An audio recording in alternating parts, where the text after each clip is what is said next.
Antes de começar o vídeo, deixe seu like e inscreva-se no canal.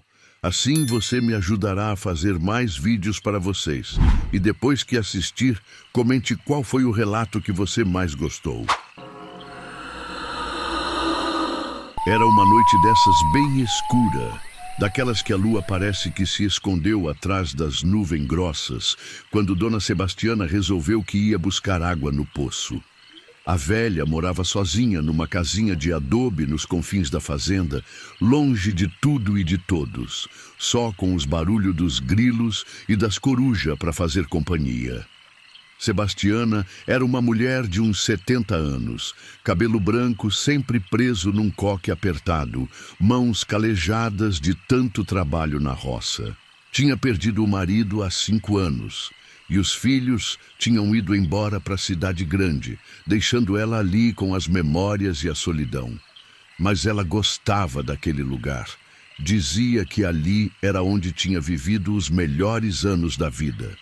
Naquela noite de terça-feira, ela tinha esquecido de encher os potes d'água durante o dia. O poço ficava a uns 100 metros da casa, no meio de um pequeno bosque de jatobás e aroeiras. Sempre foi assim, desde que o marido tinha cavado aquele poço há mais de 20 anos. A água era cristalina, fresquinha, a melhor da região toda. Sebastiana pegou o balde de alumínio velho e saiu porta afora. O silêncio da noite era quebrado apenas pelo barulho dos seus chinelos de dedo, batendo no chão de terra batida. Ela conhecia aquele caminho de cor. Podia fazer ele até de olhos fechados. Tinha feito aquele percurso milhares de vezes, em todas as horas do dia e da noite. Mas naquela noite tinha alguma coisa diferente no ar. Um cheiro estranho, meio doce, meio azedo, como se fosse fruta podre misturada com flores murchas. Sebastiana parou por um instante, fungou o ar, mas logo balançou a cabeça e continuou caminhando. Deve ser algum bicho morto no mato, pensou consigo mesma. Quando chegou perto do poço, ela viu que tinha alguma coisa estranha. A tampa de madeira que sempre cobria o poço estava meio deslocada, como se alguém tivesse mexido nela. Sebastiana franziu a testa. Ela tinha certeza absoluta de que tinha deixado a tampa bem colocadinha pela manhã, quando tinha vindo buscar água para fazer o café. Com cuidado, ela tirou completamente a tampa e colocou ela no chão. O poço estava escuro como breu. Não dava para ver nada lá embaixo. Ela abaixou o balde na corda, como sempre fazia, e começou a descer ele devagar. Mas quando o balde chegou lá embaixo, não fez o barulho de sempre, aquele splash da água. Fez um som diferente, como se tivesse batido em alguma coisa mole. Sebastiana puxou o balde de volta, mas ele subiu vazio. Ela tentou de novo, desta vez abaixando ele mais devagar, prestando atenção em cada ruído. De novo, quando chegou lá embaixo, o balde bateu em alguma coisa que não era água. E pior, tinha um cheiro horrível subindo do fundo do poço, um cheiro de coisa estragada que fez ela tampar o nariz com a mão. A velha ficou ali parada, sem saber o que fazer. Será que tinha caído algum animal lá dentro? Alguma cabra ou ovelha que tinha fugido? Mas como é que um bicho daqueles ia parar lá dentro se o poço sempre ficava tampado? Foi então que ela ouviu um barulho que vinha de dentro do poço. Não era bem um gemido, não era bem um sussurro. Era como se alguém tivesse tentando falar, mas com a voz toda molhada, toda enrolada. Sebastiana sentiu um arrepio percorrer a espinha e deu um passo para trás. O barulho parou. Ficou tudo quieto de novo. Só o vento balançando as folhas das árvores. Sebastiana pensou que talvez tivesse sido impressão, que o medo tinha feito ela imaginar coisa. Mas aí o barulho voltou, mais claro desta vez. Parecia mesmo uma voz de mulher, chamando alguma coisa que ela não conseguia entender direito. Com o coração batendo descompassado, Sebastiana se aproximou de novo do poço e gritou lá para dentro. "Oh! Tem alguém aí embaixo? Precisa de ajuda?" A resposta veio na mesma hora. Uma voz fraca, mas clara o suficiente para ela entender. Me tira daqui, por favor. Me tira daqui. Sebastiana sentiu as pernas ficarem bambas. Como é que uma pessoa tinha ido parar lá dentro do poço? E por que ela não tinha ouvido nada antes? A velha gritou de volta. Como é que você foi parar aí dentro? Espera aí que eu vou buscar uma corda mais comprida. Mas quando ela se virou para voltar para casa, ouviu a voz de novo, desta vez mais desesperada. Não me deixa aqui sozinha, por favor, não vá embora. Sebastiana parou. Tinha alguma coisa na voz daquela mulher que não parecia certo. Era uma voz jovem demais, nova demais, e tinha um tom estranho, como se a pessoa estivesse falando debaixo d'água. E tinha outra coisa. Como é que alguém que tinha caído num poço de 15 metros de profundidade ainda estava consciente e falando? Mesmo assim, ela não podia deixar uma pessoa lá dentro. Sebastiana voltou para o poço e gritou. Eu vou buscar ajuda, vou chamar o pessoal da fazenda vizinha. Não precisa de ajuda de ninguém, a voz respondeu, agora com um tom diferente, mais calmo, quase doce. Só joga a corda que eu subo sozinha. Sebastiana hesitou. Tinha alguma coisa muito errada naquela situação toda. Uma pessoa que tinha caído num poço fundo daqueles não ia ter força para subir sozinha numa corda. E porque a voz às vezes parecia mais longe, às vezes mais perto, como se a pessoa estivesse se movimentando lá embaixo. Foi então que ela teve uma ideia. Pegou uma pedra do tamanho de um punho e jogou ela dentro do poço, prestando atenção no som. A pedra caiu, bateu em alguma coisa mole, mas não fez barulho de ter chegado no fundo, como se tivesse parado no meio do caminho. Por que você jogou essa pedra em mim? A voz perguntou, agora com um tom irritado. Sebastiana sentiu um frio na barriga. Se a pessoa estava lá embaixo no fundo do poço, como é que ela tinha sentido a pedra? A menos que... A velha se afastou do poço e ficou olhando para dentro da escuridão. Aos poucos, seus olhos foram se acostumando com o escuro e ela começou a ver alguma coisa se movendo lá dentro. Não parecia uma pessoa normal. Parecia mais comprido, como se fosse uma coisa esticada, grudada nas paredes do poço. Desce aqui comigo. A voz chamou de novo, agora com um tom meloso, quase hipnotizante. A água tá fresquinha, gostosinha. Vem, desce aqui. Sebastiana deu mais um passo para trás. Agora ela tinha certeza de que aquilo não era uma pessoa comum. Era alguma coisa que não devia estar ali, alguma coisa que não era deste mundo. Ela tinha ouvido os mais velhos contarem histórias sobre criaturas que moravam no fundo dos poços, que atraíam as pessoas para baixo. Eu não vou descer, Sebastiana disse, tentando manter a voz firme. E você não é gente. A voz mudou completamente. Ficou grave, rouca, assustadora. Então eu subo. Sebastiana ouviu um barulho terrível vindo de dentro do poço. Como se alguma coisa tivesse começado a subir pelas paredes, fazendo um som pegajoso, molhado. Ela não esperou para ver o que era. Largou o balde ali mesmo e saiu correndo em direção à casa, tropeçando nos tocos de árvore, arranhando os braços nos galhos baixos. Atrás dela, ela podia ouvir o barulho ficando mais próximo. Não eram passos normais. Era como se alguma coisa tivesse se arrastando pelo chão, deixando um rastro molhado. E aquela voz, agora gritando, chamando o nome dela. Sebastiana! Volta aqui, Sebastiana! Como é que aquela coisa sabia o nome dela? A velha chegou em casa ofegante, trancou a porta e encostou a mesa da cozinha na frente. Foi até a janela e ficou espiando lá fora, mas não conseguia ver nada na escuridão. O barulho tinha parado, mas ela ainda podia sentir aquele cheiro terrível no ar, mais forte agora, como se a coisa tivesse chegado mais perto da casa. Sebastiana passou a noite toda acordada, sentada numa cadeira encostada na parede, segurando o terçado que o marido usava para cortar mato. De vez em quando, ela ouvia uns barulhos lá fora, como se alguém estivesse andando ao redor da casa, testando as janelas, experimentando a porta. De madrugada, Ela ouviu uns arranhões na parede externa da cozinha.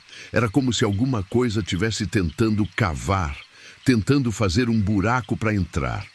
Os arranhões duraram uns 10 minutos, depois pararam. Sebastiana ficou ali quietinha, mal ousando respirar, esperando para ver se o barulho ia voltar. Quando o sol nasceu, ela saiu devagar e foi até onde ficava o poço. A tampa estava no lugar, bem colocadinha, como se nada tivesse acontecido. O balde estava ali do lado, mas estava cheio d'água limpa, cristalina. Não tinha rastro nenhum no chão, nenhum sinal de que alguma coisa tinha saído do poço durante a noite. Sebastiana ficou olhando para aquela cena, se perguntando se não tinha sonhado tudo. Mas aí ela viu uma coisa que fez o sangue gelar nas veias. Na borda do poço, nas pedras que faziam a mureta, tinha marcas. Marcas de dedos compridos, finos, como se alguma coisa tivesse se agarrado ali para subir. E tinha mais uma coisa. No chão, bem perto do poço, estava escrito na terra, com letras tortas, feitas com o dedo: "Eu volto". Sebastiana também foi olhar a parede da cozinha, onde tinha ouvido os arranhões. Lá estavam as marcas, fundas na parede de adobe. 5 riscos paralelos, como se fossem unhas enormes que tinham tentado furar a parede. A partir daquele dia, Sebastiana nunca mais foi buscar água sozinha no poço. Sempre pedia para algum vizinho ir com ela, ou então ia durante o dia, quando o sol estava bem forte. Mas mesmo assim ela sempre sentia que tinha alguma coisa observando ela de dentro da água escura. Os vizinhos começaram a notar que Sebastiana tinha mudado. Ficou mais quieta, mais assustada. Qualquer barulho durante a noite fazia ela pular da cama e ir olhar pela janela. Ela mandou um dos netos colocar uma tampa de ferro bem pesada no poço, com cadeado, para ninguém poder abrir. Mas as coisas não pararam por aí. Uma semana depois daquele episódio, Sebastiana acordou de madrugada, com um barulho de água pingando. Ela levantou da cama e foi ver de onde vinha o som. Era da cozinha. Quando ela chegou lá, viu que tinha água escorrendo debaixo da pia, formando uma poça no chão de cimento. Sebastiana foi ver o que estava acontecendo e quase desmaiou do susto. A água que escorria não era transparente. Era escura, quase preta, e tinha aquele cheiro horrível que ela tinha sentido no poço. E pior, na água escura, ela podia ver coisas se movendo, coisas pequenas que pareciam vermes ou sanguessugas. Ela correu para fora da casa e só voltou quando o sol nasceu. Quando chegou, não tinha mais água no chão, não tinha mais cheiro ruim. Tudo estava normal, como se nada tivesse acontecido. Na noite seguinte, aconteceu de novo. Desta vez, Sebastiana teve coragem de ficar e observar. A água escura continuou escorrendo por uns 20 minutos, sempre com aquelas coisas se mexendo dentro. E no final, antes da água parar de sair, ela ouviu aquela voz de novo, bem baixinho, vindo de dentro do cano. "Sebastiana, tô chegando perto, tô chegando."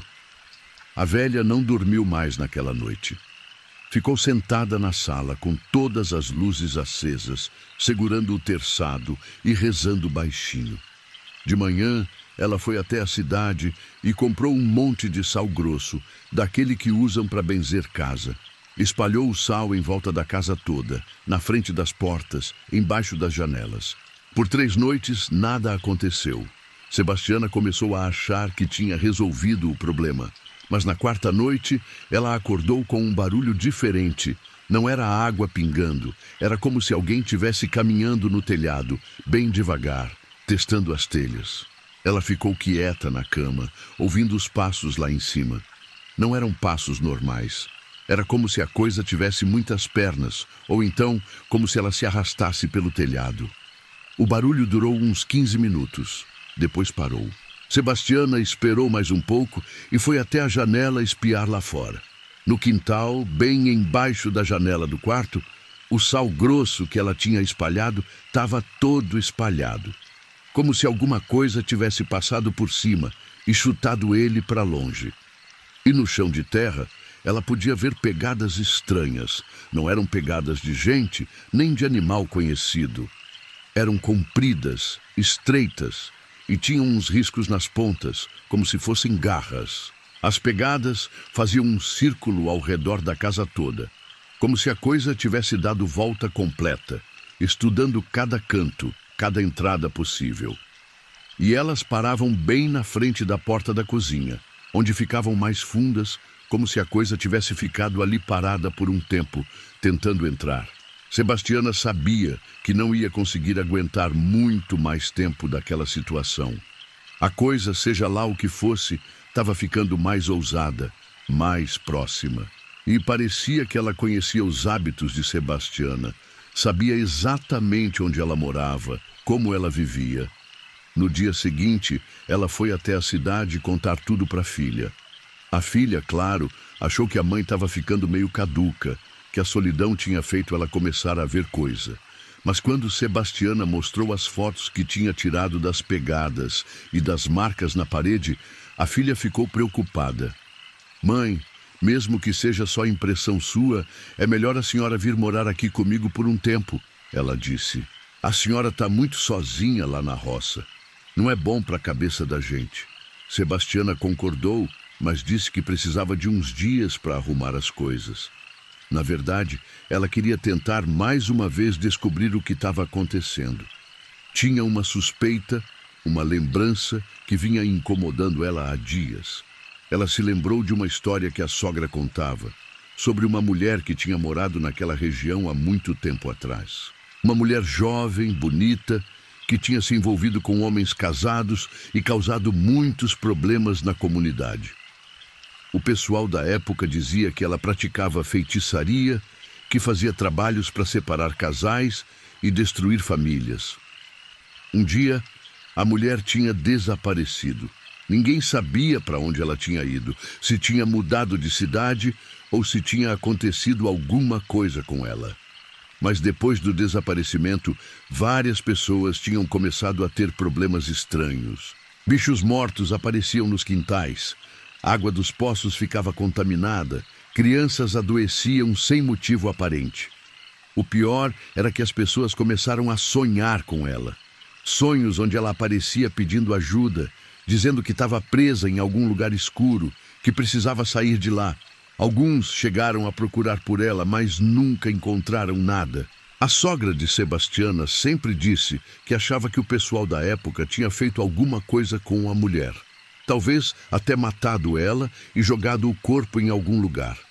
E que por isso ela não conseguia descansar em paz, ficava vagando, tentando voltar ao mundo dos vivos. Será que era isso que estava acontecendo agora? Será que, quando o marido de Sebastiana cavou o poço há 20 anos, ele tinha mexido em alguma coisa que não devia? Será que tinha encontrado alguma coisa lá embaixo e não tinha contado para ninguém? Sebastiana decidiu que ia investigar. Na noite seguinte, ela se armou de coragem. Pegou uma lanterna potente e foi até o poço. A tampa de ferro estava no lugar, com o cadeado fechado. Ela abriu o cadeado e tirou a tampa devagar. O cheiro que subiu de lá dentro era terrível, pior do que ela lembrava. Ela apontou a lanterna para dentro do poço e quase deixou ela cair do susto. A água estava escura, quase preta, e tinha coisas boiando na superfície. Coisas que pareciam pedaços de roupa velha, cabelo, ossos pequenos. E lá no fundo, ela podia ver alguma coisa brilhando, alguma coisa dourada, como se fosse uma joia ou um enfeite. Sebastiana lembrou que a sogra sempre dizia que a tal mulher usava muito ouro, que tinha pulseiras e colares caros que ninguém sabia de onde tinham vindo. Foi então que ela ouviu a voz de novo, mas desta vez diferente, mais clara, mais próxima. Você sabe quem eu sou, não sabe, Sebastiana? Você sabe por que eu estou aqui. Sebastiana engoliu seco e respondeu. Você é a Mariana, não é? A que desapareceu há 40 anos. 42 anos, a voz corrigiu. 42 anos presa neste buraco escuro, sem poder descansar, sem poder ir embora. Eles me jogaram aqui viva, Sebastiana. Me jogaram aqui viva e tamparam o poço. Sebastiana sentiu um arrepio. Quem? Quem fez isso com você? Os homens da cidade, os maridos das mulheres que eu conheci. Eles acharam que eu era uma ameaça, que eu ia destruir as famílias deles. Então eles vieram aqui uma noite, me pegaram de surpresa, me bateram até eu desmaiar e me jogaram neste poço. A voz pausou, e Sebastiana podia ouvir um barulho de água se mexendo lá embaixo. Eu acordei aqui dentro, toda machucada, com a água gelada até o pescoço. Gritei por socorro durante dias, mas ninguém vinha. Ninguém me ouviu. Morri devagar, de fome, de frio, de desespero. Sebastiana estava tremendo. E por que você está aparecendo agora? Por que depois de tanto tempo? Porque vocês mexeram na água. Quando seu marido limpou o poço, há uns anos, ele mexeu nos meus ossos. Me acordou, e agora eu não consigo mais descansar. O que você quer de mim? Sebastiana perguntou, mesmo sabendo que talvez não quisesse ouvir a resposta. Eu quero sair daqui. Quero que alguém tire meus ossos deste lugar e me enterre direito, em terra benta. Quero que alguém reze por mim, que me ajude a encontrar o caminho. Sebastiana ficou em silêncio por um tempo, pensando. Por um lado, sentia pena da mulher, se é que era mesmo isso que ela era. Por outro lado, tinha medo do que poderia acontecer se ela fizesse o que a voz pedia. E se eu não fizer isso? Ela perguntou. A voz ficou fria, ameaçadora. Então eu vou continuar tentando sair sozinha. E cada vez que eu tentar, vou ficar mais forte, mais desesperada. Vou continuar indo atrás de você, da sua família, de qualquer pessoa que more perto daqui, até que alguém me ajude. Sebastiana sabia que não tinha escolha. Seja lá o que fosse aquela coisa, ela não ia parar enquanto não conseguisse o que queria. E quanto mais tempo passasse, pior ia ficar. Tá bem, ela disse finalmente. Eu vou te ajudar. Mas você promete que depois disso vai embora? Que vai me deixar em paz? Prometo, a voz respondeu agora mais suave. Só quero descansar, Sebastiana. Só quero paz. No dia seguinte, Sebastiana chamou 2 vizinhos para ajudar ela a esvaziar o poço. Ela inventou uma desculpa. Disse que a água estava contaminada e que ela precisava limpar tudo antes de vender a propriedade. Os homens trouxeram uma bomba d'água e começaram a tirar a água escura. Conforme o nível ia baixando, eles foram encontrando coisas estranhas. Primeiro foram os pedaços de roupa, depois alguns ossos pequenos, talvez de animais que tinham caído lá dentro ao longo dos anos. Mas quando chegaram no fundo, eles encontraram o que Sebastiana esperava e temia ao mesmo tempo. Um esqueleto humano, quase completo, com alguns frangalhos de roupa ainda grudados nos ossos. E ao redor do esqueleto, várias peças de ouro, pulseiras, anéis, um colar com um pingente grande. Os vizinhos ficaram assustados e quiseram chamar a polícia, mas Sebastiana os convenceu a não fazer isso. Ela disse que aquilo devia ser alguma coisa muito antiga, que ia só dar problema para todo mundo. Ela pediu para eles ajudarem ela a tirar os ossos e enterrar direito, no cemitério da cidade. Eles concordaram, meio a contragosto. Juntaram todos os ossos numa caixa de madeira, junto com as peças de ouro. Sebastiana fez questão de levar tudo pessoalmente para o cemitério e pagar por um enterro simples, mas digno. Naquela noite, depois que tudo estava resolvido, Sebastiana dormiu pela primeira vez em semanas, sem ser incomodada. Não teve barulho no telhado, não teve água escura escorrendo na cozinha, não teve voz chamando ela do poço. De manhã, ela foi até onde ficava o poço para ver como estava. A água tinha voltado ao normal, cristalina e fresca como sempre foi. Não tinha mais cheiro ruim, não tinha mais aquela sensação de que alguma coisa estava observando ela. Sebastiana ficou ali parada por um tempo, olhando para dentro da água limpa. Ela se perguntava se tinha feito a coisa certa, se a mulher realmente tinha encontrado a paz que procurava. Ou se era tudo imaginação dela, se a solidão tinha mesmo feito ela enlouquecer um pouquinho. Mas no fundo, ela sabia que tinha sido real, muito real. E ela sabia também que tinha feito o que era certo. Todo mundo merecia um enterro digno, mesmo quem tinha feito coisas erradas em vida. 2 semanas depois, Sebastiana arrumou as coisas numa mala velha e foi embora para a cidade, para a casa da filha. Ela disse para todo mundo que estava ficando velha demais para morar sozinha na roça, que precisava de companhia. E não estava mentindo. Depois de tudo que tinha passado, ela realmente não queria mais ficar sozinha naquele lugar. A propriedade foi vendida alguns meses depois para uma família jovem da cidade, que queria criar os filhos no interior. Sebastiana não contou nada do que tinha acontecido para os novos donos. Achou que era melhor deixar o passado enterrado, literalmente. A família nova morou lá por vários anos, sem problema nenhum. O poço continuou dando água boa e cristalina.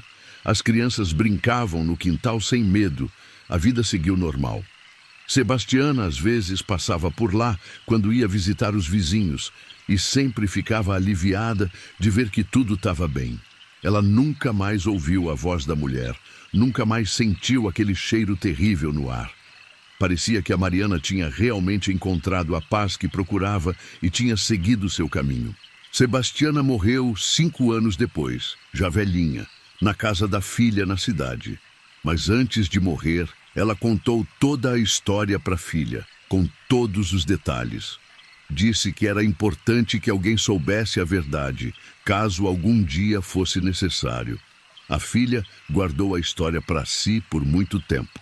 Só resolveu contar para os outros quando soube que a propriedade ia ser vendida de novo e que os novos donos tinham planos de mexer no poço, talvez até aterrá-lo para construir uma piscina. Ela foi até lá e conversou com eles, contou a história toda. Os novos donos acharam meio estranho, mas decidiram deixar o poço como estava. Afinal de contas, ele sempre deu água boa e não custava nada manter ele funcionando. E até hoje, o poço continua lá, dando água cristalina para quem precisar. As crianças da família brincam ao redor dele sem medo. Os pássaros pousam nas árvores próximas. Os bichos vêm beber água quando está calor. Tudo voltou ao normal, como se nada tivesse acontecido. Mas o pessoal mais velho da região ainda lembra da história de Dona Sebastiana e da mulher do poço.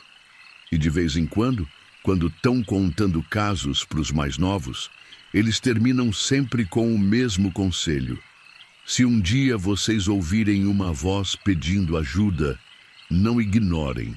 Às vezes, a pessoa realmente precisa de socorro, mas sempre vejam primeiro de onde vem a voz e quem está pedindo ajuda, porque nem sempre quem pede ajuda está vivo. Mas isso não significa que não mereça ser ajudado. E a história de Dona Sebastiana se tornou mais uma daquelas que o pessoal da roça conta nas noites escuras, quando o vento balança as árvores e faz barulhos estranhos lá fora. Uma história que ensina que, às vezes, fazer o que é certo não é fácil, mas é necessário. E que os mortos, assim como os vivos, merecem respeito e dignidade. Porque, no final das contas, todos nós vamos virar terra um dia. E todos nós gostaríamos de descansar em paz quando chegar nossa hora. Era uma época de chuva demais, daquelas que não parava nunca e deixava tudo encharcado por semanas, quando Dona Eulália resolveu plantar numa terra que ninguém mexia há mais de 15 anos. A velha era teimosa que nem mula empacada, e quando metia uma coisa na cabeça, não tinha quem tirasse. Eulália era uma mulher de uns 65 anos, cabelo grisalho sempre preso num lenço florido, mãos calejadas de tanto lidar com enxada e plantio. Morava sozinha numa casinha de taipa nos fundos da propriedade, depois que o marido tinha morrido de derrame e os filhos tinham ido embora para a cidade grande, prometendo voltar todo Natal, mas aparecendo só de 2 em 2 anos. A casinha dela ficava no final de uma estrada de chão batido, cercada por alguns pés de manga velhos e um quintal onde ela criava umas poucas galinhas e plantava temperos para a cozinha. Era um lugar simples, mas que ela cuidava com carinho, sempre varrendo o terreiro e regando as plantas ornamentais que tinha ao redor da varanda. A terra que ela tinha escolhido ficava do outro lado do pasto abandonado, numa baixada que o pessoal da região chamava de Várzea da Tristeza. Nome estranho para um lugar estranho. Era uma área boa de uns 2 alqueires, terra preta, que parecia fértil, mas que ninguém nunca tinha conseguido plantar nada que prestasse. O antigo dono da terra tinha sido um homem chamado Coronel Bem-vindo, que tinha morrido uns 20 anos antes, deixando só dívidas para os herdeiros.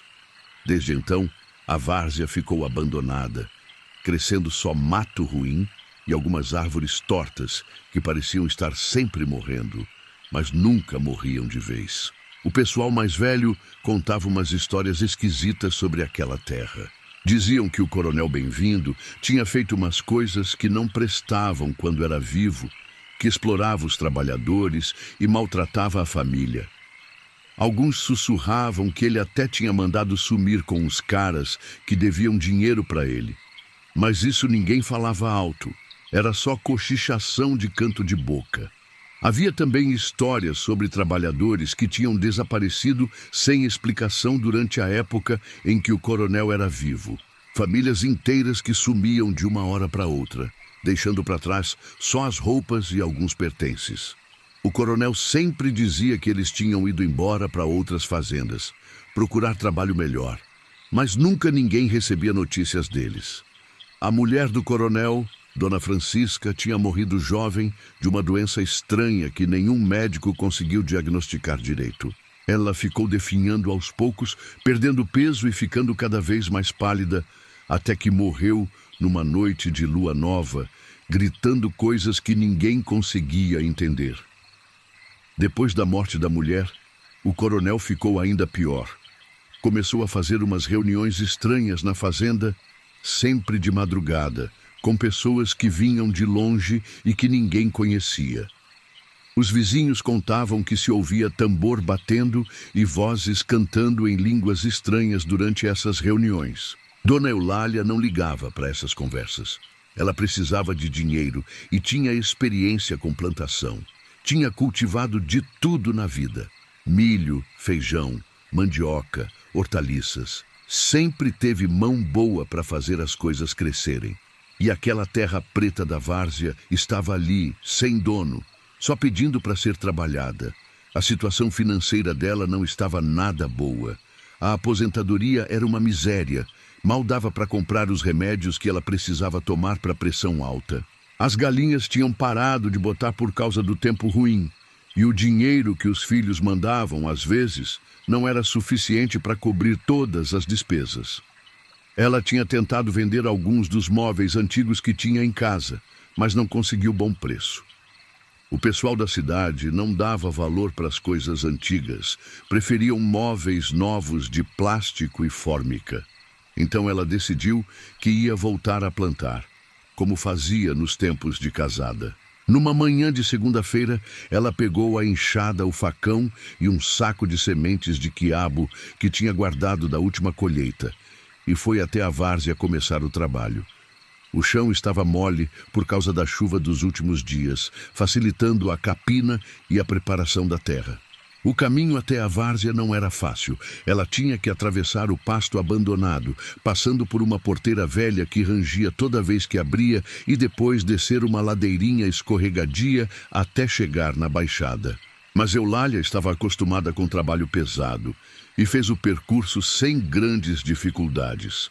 Logo nos primeiros golpes de enxada, Eulália notou uma coisa estranha. A terra fazia um barulho diferente quando ela batia.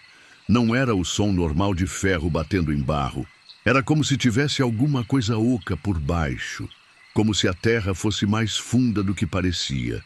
Além disso, a terra tinha uma cor diferente do que ela esperava. De longe parecia preta e fértil, mas de perto tinha um tom meio acinzentado e exalava um cheiro estranho quando mexida. Não era cheiro de terra comum, úmida e fresca. Era um cheiro mais pesado, meio adocicado, que lembrava flores murchas misturadas com alguma coisa que ela não conseguia identificar, Mas ela não deu muita importância.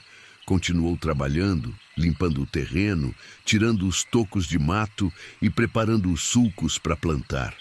O trabalho era pesado, mas ela estava acostumada. Passou o dia todo ali, só parando para beber água e comer um pedaço de rapadura que tinha trazido embrulhado num pano. Durante o trabalho, ela notou outras coisas estranhas. Não tinha formigas na terra, o que era muito incomum. Geralmente, qualquer lugar onde se mexe no chão, logo aparece um monte de formigueiros. Também não tinha minhocas, nem besouros, nem qualquer tipo de inseto que normalmente vive no solo. E tinha outra coisa. Não tinha pássaros por perto. A várzea ficava em silêncio quase completo, só quebrado pelo barulho da enxada batendo na terra e pelo vento balançando as árvores ao redor. Era como se os bichos evitassem aquele lugar. No final da tarde, quando o sol já estava se pondo, ela plantou as sementes de quiabo em fileiras bem organizadas. Cada semente foi colocada com cuidado, na distância certa uma da outra, como ela tinha aprendido com a mãe quando era menina. Regou tudo com a água que tinha trazido num balde, fez uma oração pedindo para a terra ser generosa e foi embora para casa satisfeita com o trabalho do dia. Durante a caminhada de volta, ela foi pensando nos planos para o futuro. Se a plantação desse certo, ela poderia expandir, plantar outros tipos de verdura e legumes. Talvez até conseguisse vender na feira da cidade e fazer um dinheiro bom. Quem sabe os filhos ficassem orgulhosos de ver que a mãe ainda era capaz de se virar sozinha. Na manhã seguinte, Eulália acordou cedo e foi ver como estava a plantação. Ela quase não acreditou no que viu. Em menos de um dia, as sementes já tinham germinado e estavam com brotos de quase 10 centímetros de altura. Nunca tinha visto nada igual. Geralmente, quiabo demora pelo menos uma semana para começar a brotar. Os brotos eram diferentes também, mais grossos e mais escuros do que o normal.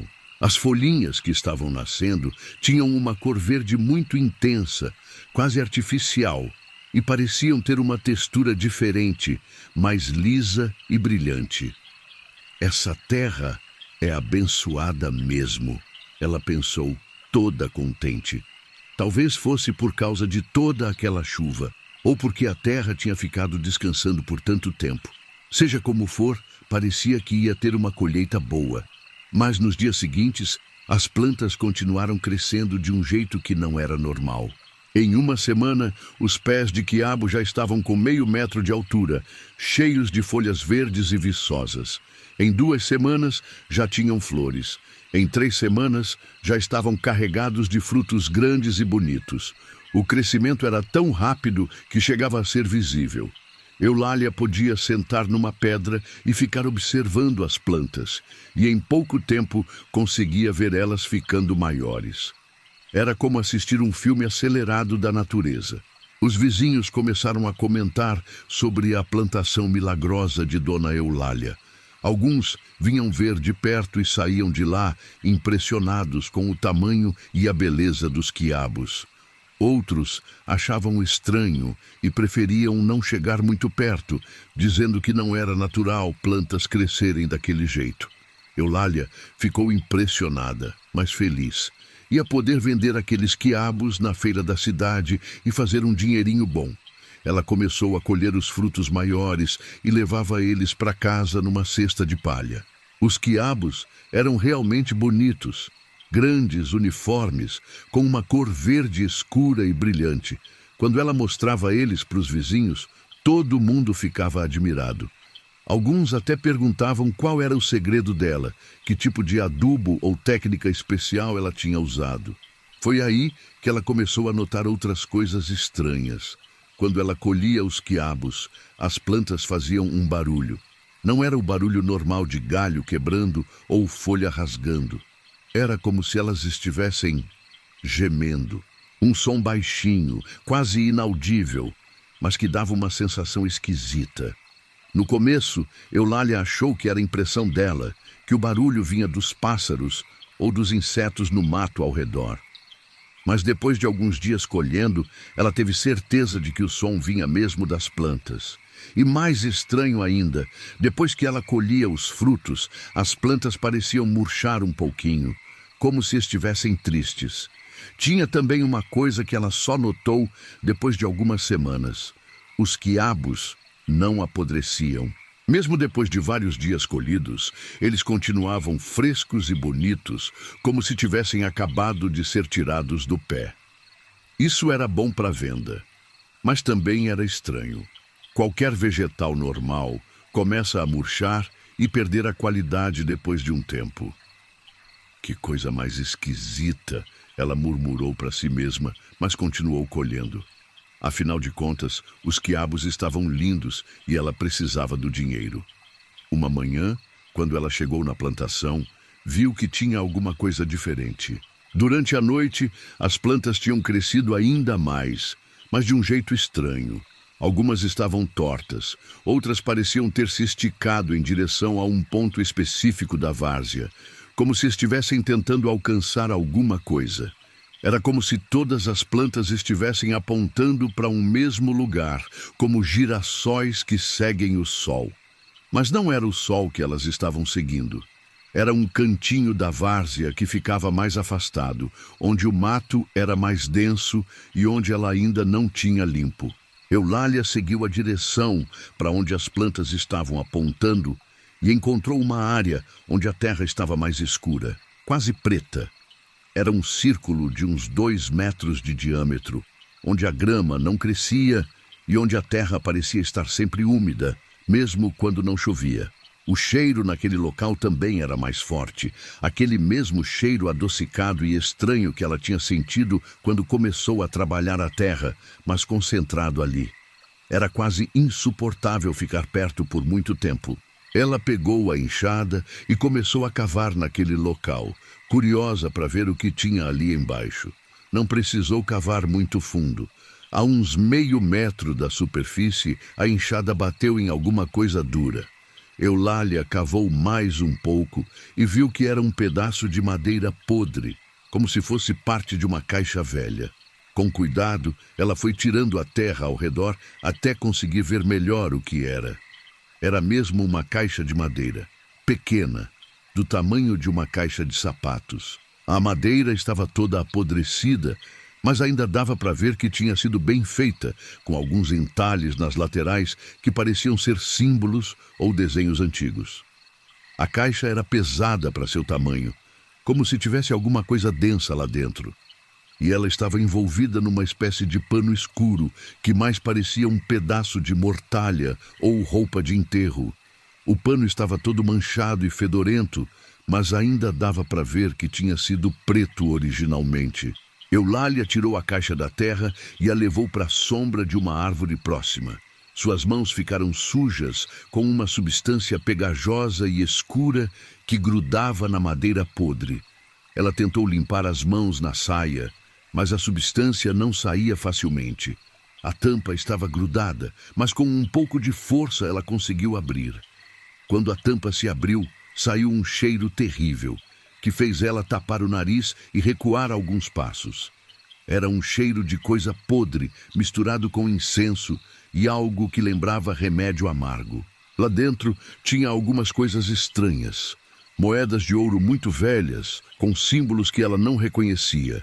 Algumas peças de prata escurecida que pareciam ser amuletos ou pingentes. Uns cristais pequenos de cor estranha.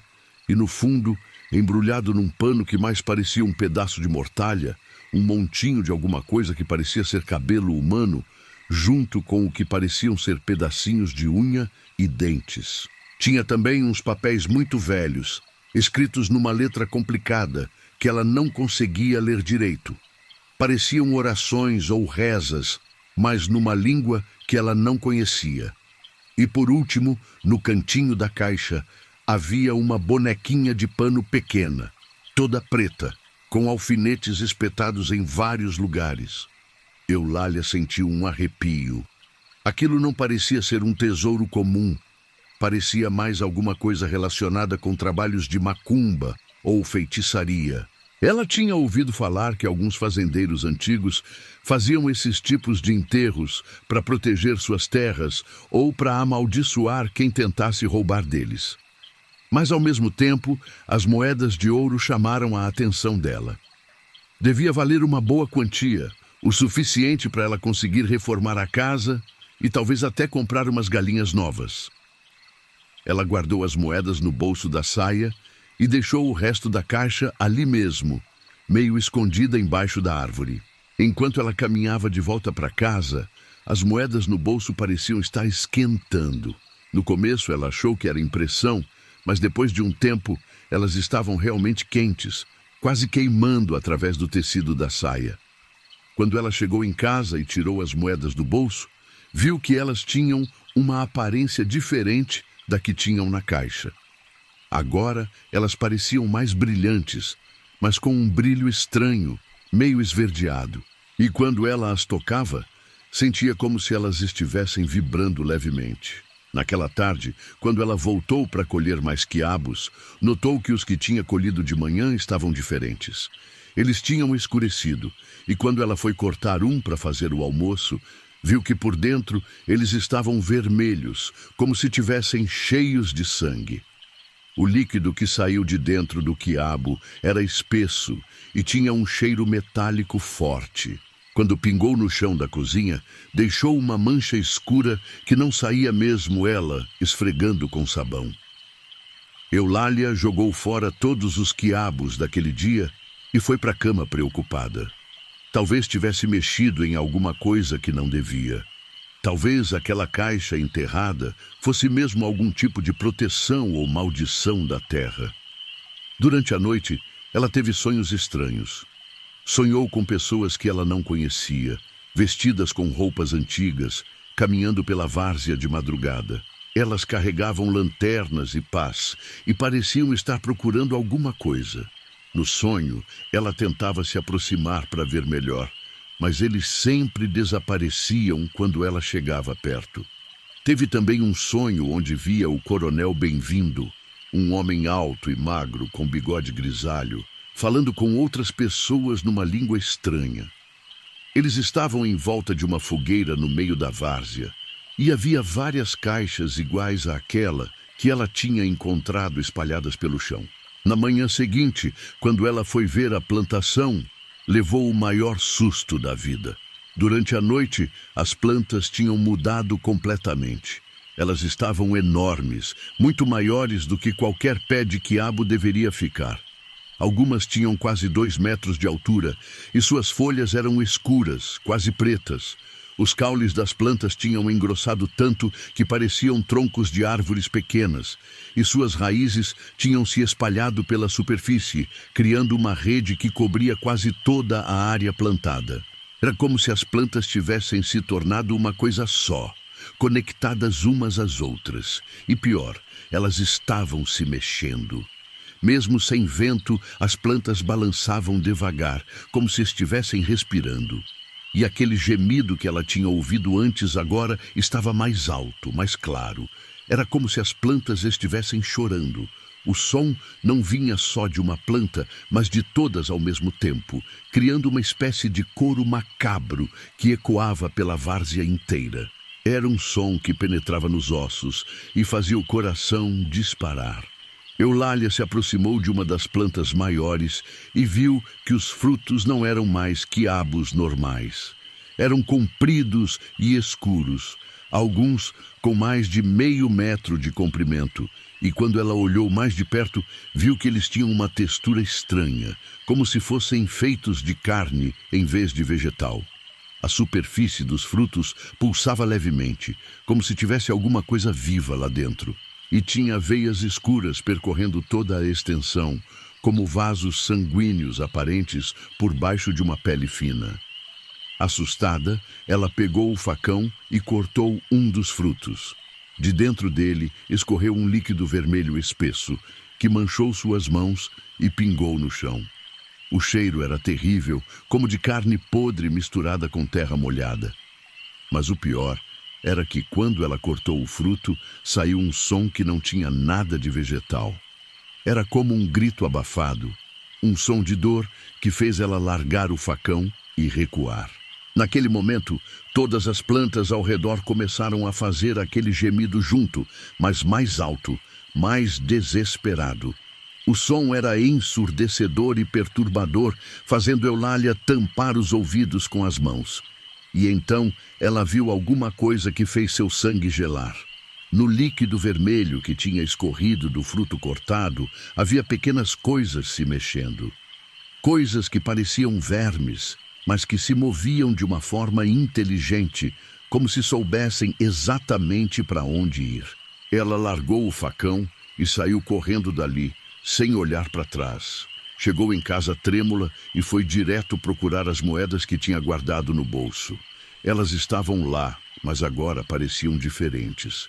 Estavam quentes, quase queimando, e tinham uma cor esverdeada, como se estivessem enferrujadas.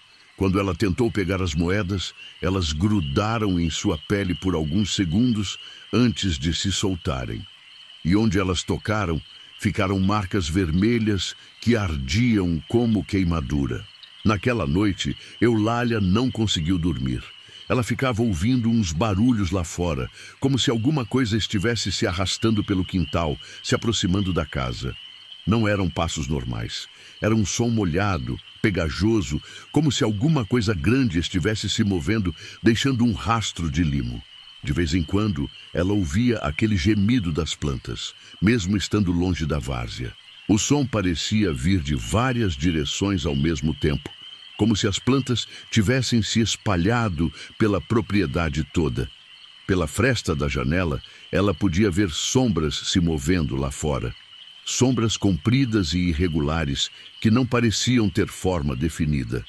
Elas se arrastavam pelo quintal, testando as janelas, circulando a casa como predadores, estudando uma presa. De madrugada, ela ouviu batidas na porta. Não eram batidas normais de gente. Era como se alguma coisa pesada estivesse se jogando contra a madeira, tentando derrubar a porta.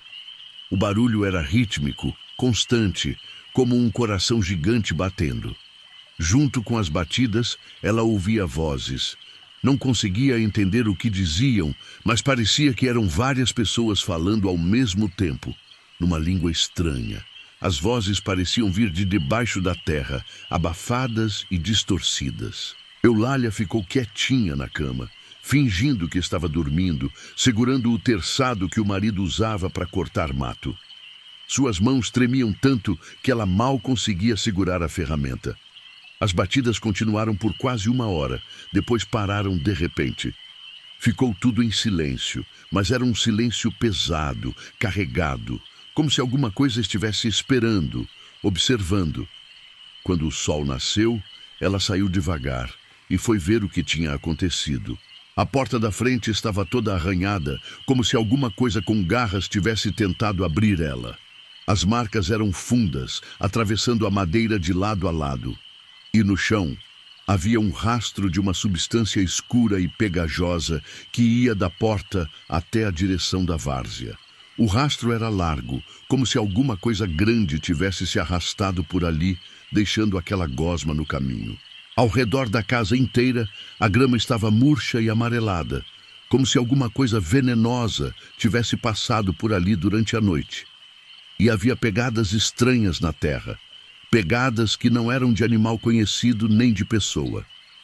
Eulália decidiu que não ia mais mexer naquela plantação, seja lá o que fosse que ela tinha despertado quando mexeu na caixa enterrada, não era nada bom. Ela pegou as moedas de ouro e foi até a cidade, procurar alguém que entendesse dessas coisas. O caminho até a cidade nunca tinha parecido tão longo. A cada passo, ela sentia como se alguma coisa estivesse seguindo ela pelas sombras. Quando olhava para trás, não via nada, mas a sensação de estar sendo observada não passava. Na cidade, ela encontrou uma senhora chamada Dona Benta, que tinha fama de rezadeira e conhecia sobre trabalhos espirituais. A casa de Dona Benta ficava numa rua estreita do centro, numa construção antiga com paredes grossas e janelas pequenas. Eulália contou toda a história e mostrou as moedas. Dona Benta examinou as moedas com cuidado, usando óculos pequenos e uma lupa, e balançou a cabeça, preocupada. Isso aqui não é tesouro comum não, minha filha, ela disse, devolvendo as moedas com cuidado, como se elas fossem venenosas. Essas moedas foram enterradas junto com outras coisas, para selar alguma coisa ruim. Quando você tirou elas da terra, você quebrou o selo. Que tipo de selo? Eulália perguntou, já imaginando que não ia gostar da resposta. O tipo que prende espíritos ruins, que impede eles de fazerem mal para os vivos. Agora eles estão soltos e estão usando suas plantas para tentar ganhar força, para tentar voltar ao mundo dos vivos. Dona Benta explicou que aquele tipo de enterro era feito quando alguém morria de forma violenta ou injusta, e o espírito ficava preso à terra, causando problemas. Para controlar esses espíritos, as pessoas faziam rituais e enterravam objetos especiais, criando uma espécie de prisão espiritual. O coronel Bem-vindo devia ter feito muita coisa ruim em vida, ela continuou. E quando ele morreu, os espíritos das vítimas dele ficaram presos naquela terra querendo vingança. Alguém fez esse trabalho para controlar eles, para impedir que fizessem mal para os vivos. Mas por que eles estão usando as plantas? Eulália perguntou. Porque espírito não tem corpo físico. Eles precisam de alguma coisa material para se manifestar. E as plantas são vivas, podem ser habitadas mais facilmente. Eles estão usando suas plantas para ganhar força, para tentar formar um corpo físico e voltar ao mundo dos vivos. Dona Benta também explicou que as moedas eram parte do ritual de selamento.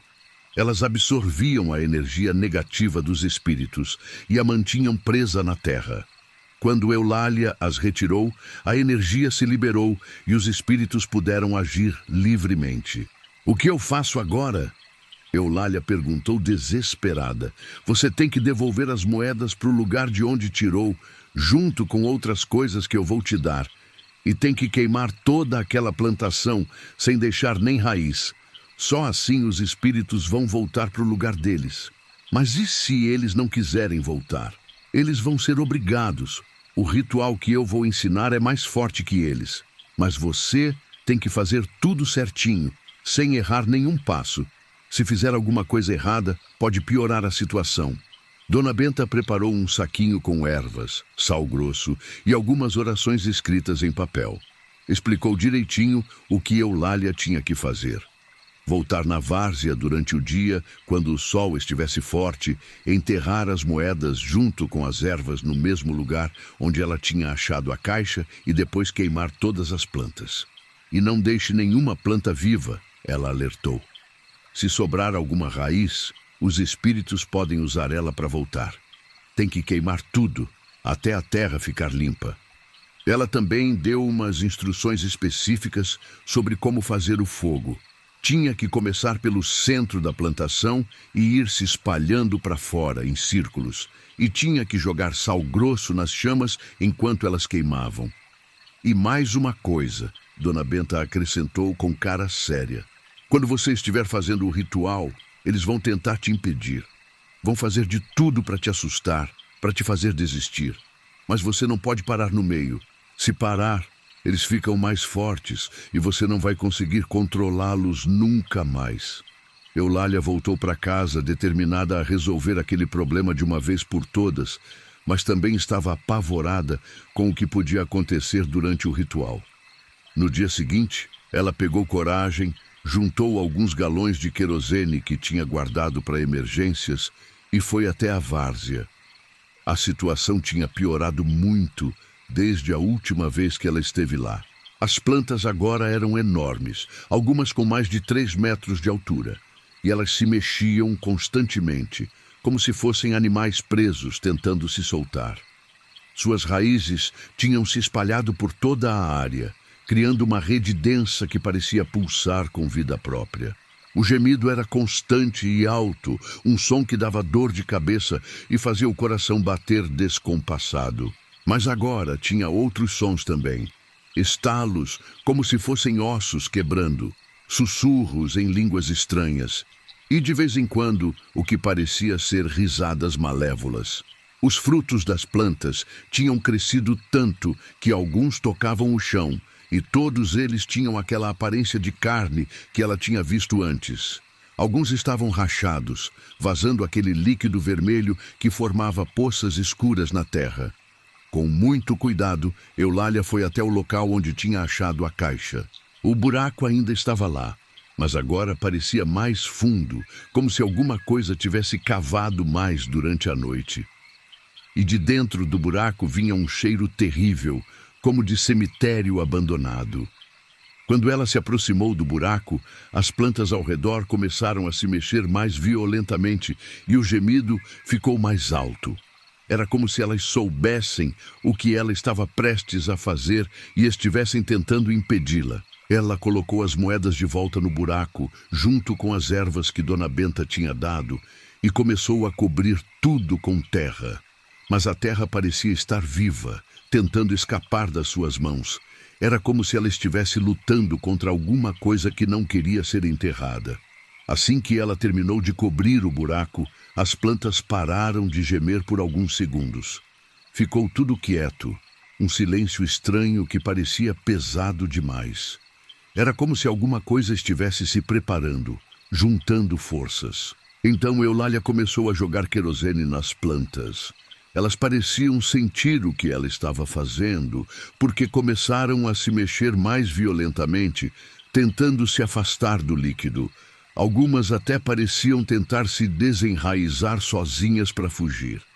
Conforme ela jogava o querosene, as plantas começaram a fazer sons diferentes. Não eram mais gemidos, eram gritos, gritos de raiva e desespero.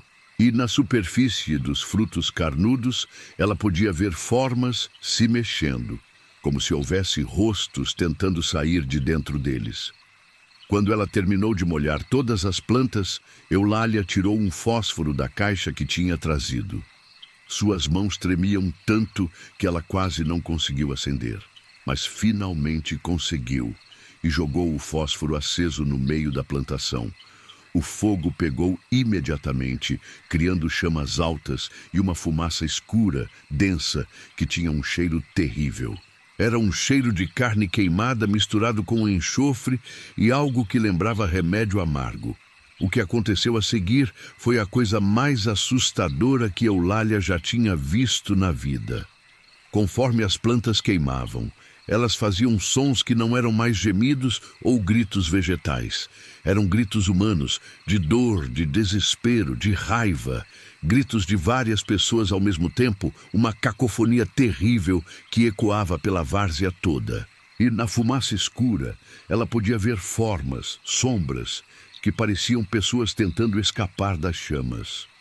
Figuras espectrais que se contorciam na fumaça, tentando se formar completamente, mas sempre se desfazendo antes de conseguir. Algumas das formas pareciam estar olhando diretamente para ela, com expressões de ódio e vingança. Elas estendiam braços fantasmagóricos na direção dela, como se tentassem alcançá-la e arrastá-la para dentro do fogo.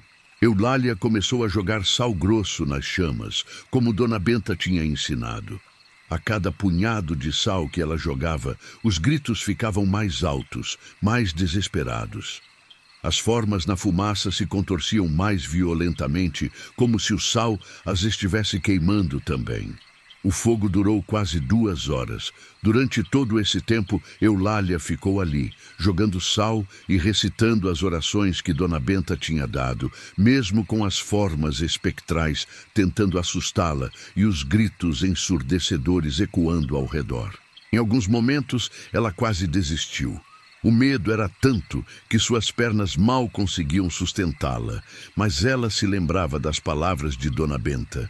Se parasse no meio do ritual, os espíritos ficariam mais fortes e ela nunca mais conseguiria controlá-los. Quando o fogo finalmente se apagou, não tinha sobrado nada da plantação, nem raiz, nem semente, nem folha. Só cinzas pretas que o vento logo começou a levar embora. E junto com as cinzas, parecia que as formas espectrais também estavam sendo levadas. se desfazendo no ar até desaparecerem completamente. Eulália ficou ali parada, observando o terreno queimado.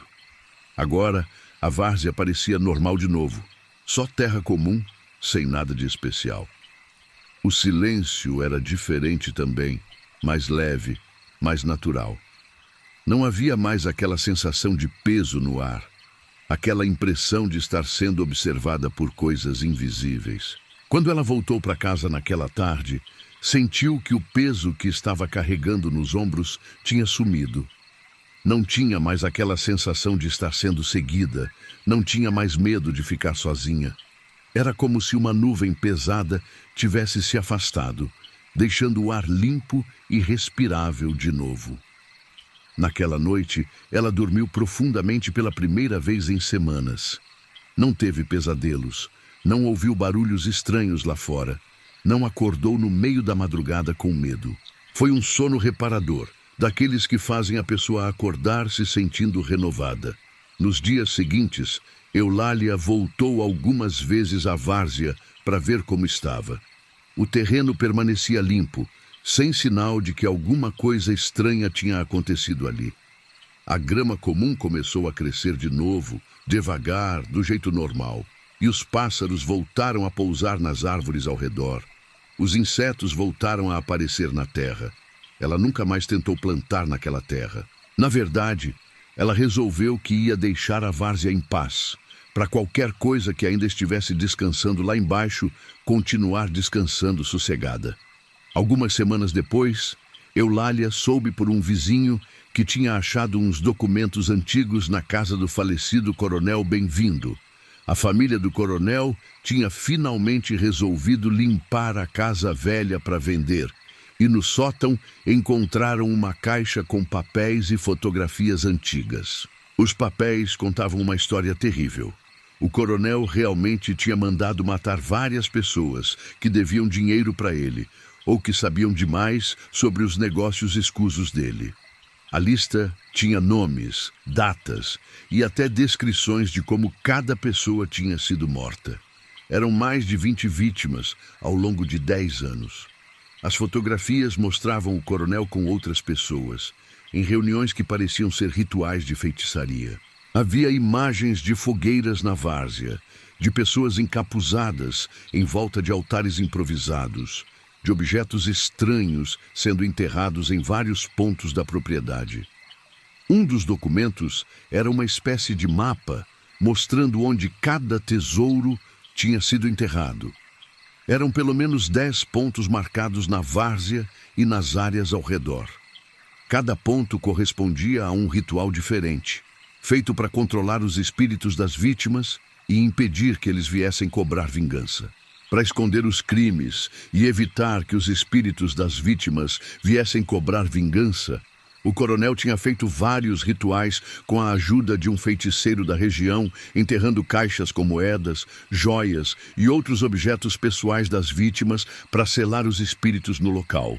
Quando Eulália mexeu na caixa, ela quebrou um dos selos que mantinham os espíritos presos. Eles tentaram usar as plantas para ganhar força e se manifestar no mundo dos vivos, provavelmente para buscar justiça pelo que tinha acontecido com eles. Mas agora, com o ritual que Dona Benta tinha ensinado, os espíritos tinham encontrado a paz que precisavam. O fogo que queimou as plantas tinha sido como uma libertação, permitindo que eles finalmente seguissem seu caminho para o descanso eterno. Eulália nunca contou essa parte da história para os vizinhos. Ela achou que era melhor deixar os mortos descansarem em paz, sem ficar mexendo em assuntos que já tinham sido resolvidos. E também tinha medo de que outras pessoas ficassem tentadas a procurar os outros pontos marcados no mapa, causando mais problemas. Ela continuou morando na sua casinha, plantando suas hortas em outros terrenos, vivendo sua vida simples e tranquila. Conseguiu vender algumas das peças antigas que tinha em casa por um preço melhor e, com o dinheiro, conseguiu reformar o telhado e comprar algumas galinhas novas. De vez em quando passava perto da várzea, ela fazia uma oração silenciosa pelas almas que tinham encontrado descanso ali. E sempre agradecia por ter tido coragem de fazer o que era certo, mesmo com todo o medo que sentiu. E a várzea da tristeza voltou a ser só um pedaço de terra comum, onde o mato crescia normalmente e os pássaros voltaram a pousar. O nome continuou o mesmo, mas agora não tinha mais motivo para tristeza. Era só um nome antigo, uma lembrança de tempos passados que não voltariam mais. Porque às vezes, resolver as coisas do passado é o que permite que o presente seja vivido em paz. E às vezes, ajudar os mortos a encontrarem descanso é tão importante quanto ajudar os vivos a encontrarem felicidade. A história de Dona Eulália se tornou mais uma daquelas que o pessoal da roça conta quando quer ensinar que nem tudo que reluz é ouro, e que mexer com certas coisas pode trazer consequências que a gente não espera. Mas também ensina que sempre existe uma maneira de consertar os erros, desde que a gente tenha coragem de enfrentar as consequências e fazer o que é certo, e que às vezes a terra guarda segredos que é melhor deixar enterrados. Mas quando esses segredos vêm à tona, é nossa responsabilidade lidar com eles da maneira mais digna possível, respeitando tanto os vivos quanto os mortos. Era uma época de colheita, daquelas que deixa todo mundo ocupado desde o nascer até o pôr do sol, quando Dona Teresa achou uma boneca estranha no meio do milharal. A velha estava catando as espigas que tinham caído durante a colheita, aproveitando tudo que podia, quando viu aquela coisa meio escondida entre os talos secos. Teresa era uma mulher de uns 58 anos, baixinha e gordinha, sempre com um avental florido amarrado na cintura e um lenço na cabeça para proteger do sol. Morava sozinha numa casinha simples de taipa depois que os filhos casaram e foram embora, mas sempre tinha trabalho na fazenda dos vizinhos durante as épocas de plantio e colheita. Era conhecida na região como uma trabalhadora dedicada, que não reclamava do serviço pesado e sempre estava disposta a ajudar quem precisasse. A casinha dela ficava no final da rua de terra, cercada por um quintalzinho onde ela plantava verduras para consumo próprio e criava algumas galinhas. Era um lugar humilde, mas sempre limpo e bem cuidado, com flores plantadas em latas velhas, enfeitando a varanda pequena. A boneca que ela encontrou era diferente de qualquer brinquedo que já tinha visto. Era feita toda de palha de milho trançada, do tamanho de uma criança de uns 5 anos, com cabelo feito das barbas douradas da espiga. Tinha olhos pequenos feitos de grãos de milho preto e uma boca costurada com linha vermelha. As roupinhas eram de chitão desbotado, como se fossem muito antigas, mas bem conservadas. O vestidinho da boneca era detalhado, com pregueadinho feito à mão e botõezinhos pequenos de madeira. Tinha até uma calcinha por baixo, também de chitão, e sapatirinhos feitos de palha trançada bem fininha. Quem tinha feito aquela boneca sabia muito do ofício, tinha capricho e paciência. Que coisa mais esquisita, Teresa murmurou, pegando a boneca do chão. Ela estava pesada para seu tamanho, como se tivesse alguma coisa sólida lá dentro, e exalava um cheiro doce e meio enjoativo, como milho fermentado misturado com algo que lembrava perfume de criança. Mas era bem feita, com capricho, obra de alguém que entendia do ofício. As mãozinhas da boneca eram perfeitas, com dedinhos bem definidos e até unhas pequenininhas marcadas na palha. O rosto também era bem trabalhado, com narizinho arrebitado e bochechas rosadas pintadas com tinta natural. Era como se alguém tivesse posto muito amor e cuidado na confecção daquele brinquedo. Teresa olhou ao redor, procurando o dono da boneca. Talvez alguma criança da vizinhança tivesse perdido o brinquedo durante a brincadeira no milharal. Mas não havia ninguém por perto, só ela e os restos da colheita espalhados pelo chão. O silêncio era completo, quebrado apenas pelo vento balançando os talos secos de milho.